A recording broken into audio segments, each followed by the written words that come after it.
welcome back to our Growing Up Strong family series. I'm Melissa. I am the Prevention Education Officer here at Sheltering Wings. One piece of our prevention education program is to bring you tools to help your kids and families grow in a healthy way. We hope to help families build a strong foundation based on the 40 positive life experiences called developmental assets. They have been proven to better equip youth to make wise choices, handle pressure of daily living, and find meaning and fulfillment in life. And that's what we hope these videos do for your kids and your family. Today's topic is helping siblings get along through the asset group of support.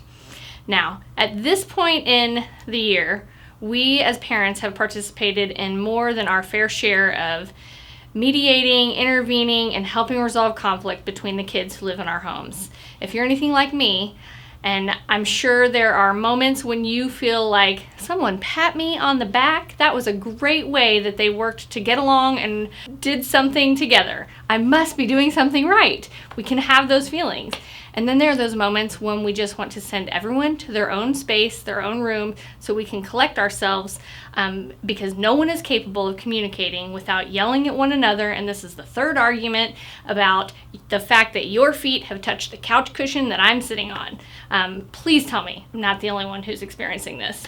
We've all spent a lot of time together, and some days it can feel like a little much to handle all the tensions that rise and arguments that begin.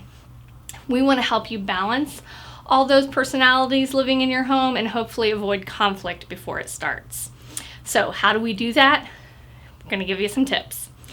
First one is rules, schedules, and systems. You've heard me mention schedules and routines in several other videos before, and bringing it up again, this time with rules and systems.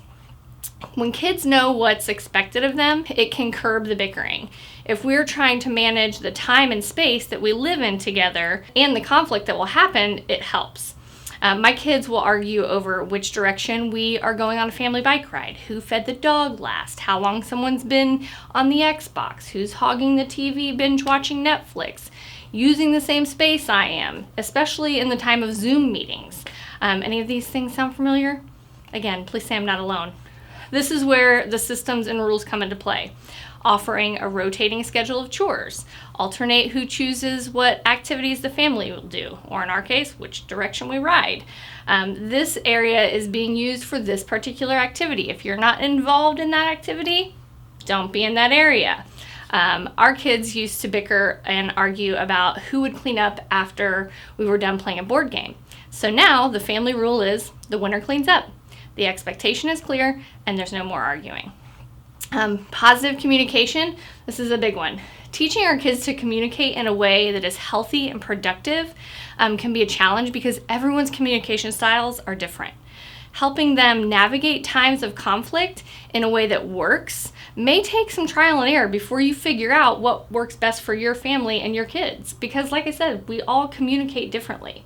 The key element though is keeping it positive.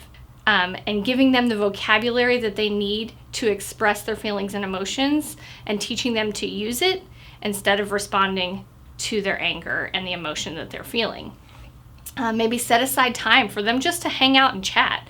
Make it a game. Have them ask and answer questions, would you rather style, or 20 questions. My kids love the would you rather. I think they learn about each other, and it's just an easy, positive way for them to connect. As parents, we also have to communicate in a positive way.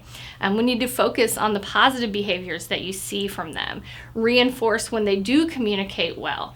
I always tell my kids, I really appreciate when you guys can work something out on your own. They see those behaviors as pleasing and positive when you reinforce them or acknowledge them. Trying to avoid focusing on negative and the behaviors you don't want to see. What child doesn't like to be recognized when they've done something right and well? Peaceful conflict resolution, it's inevitable that we as parents will have to step in and get involved. To help them, remember to be calm and direct, giving them time to speak, encourage active listening, ask for possible solutions, give them some time apart to recollect themselves. I think a lot of times when I send my kids to separate space, they can come back and they already know what they need to do. They realize what they've said, they've realized what they've done, just by having that little bit of time to themselves to think things over. In most cases, we can ignore the normal bickering, but when it comes to the point where someone could be physically or emotionally hurt and their attempts at problem solving fail, step in and guide them. They need that. Also, help them to know when they should come to you if they can't solve a problem on their own, so it doesn't escalate further. Give them the guidelines. Like, if you've tried to resolve this conflict on your own, you've tried to explain using your words the best you can what you want from your sibling, and it's not working, then come get me so that it doesn't escalate further. Not taking sides and being impartial is important as well. My youngest will often argue that it isn't fair that an older sibling gets to do something or that they don't have to do a certain thing. This is an opportune time to teach them that with age comes responsibility and privilege. And there will be times in life when it just isn't fair. That's part of growing up. Keeping the conversation going. Check back with them to see how they're feeling with how things were resolved. This is especially important for older kids so that they feel supported and heard. I know two of my teenagers oftentimes feel like the other one doesn't hear what they're saying. So just checking back and letting them know, I'm here if you still want to bounce some ideas off. I'm here if you want to talk this over some more or talk this through, and just listening to what they say. Knowing how to get along and live in harmony is a skill that will benefit them all their life. Be sure to model good relationships with your own siblings if you have them. Share about times when you and your siblings got along well and maybe not so well too.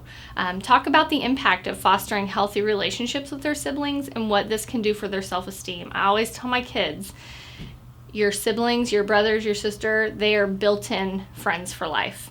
They're the ones who are going to be there for you when no one else is, as long as you're fostering that relationship. If they know that how they treat each other matters to the long run, hopefully they'll be more careful in the things that they say and do that might hurt someone now. I always tell my kids too, you can't take back the words. They've already been said, they've already come out. So helping them learn to communicate in a way that fosters their relationship. Family support is a major building block for positive behaviors that help our kids grow up and be healthy and resilient.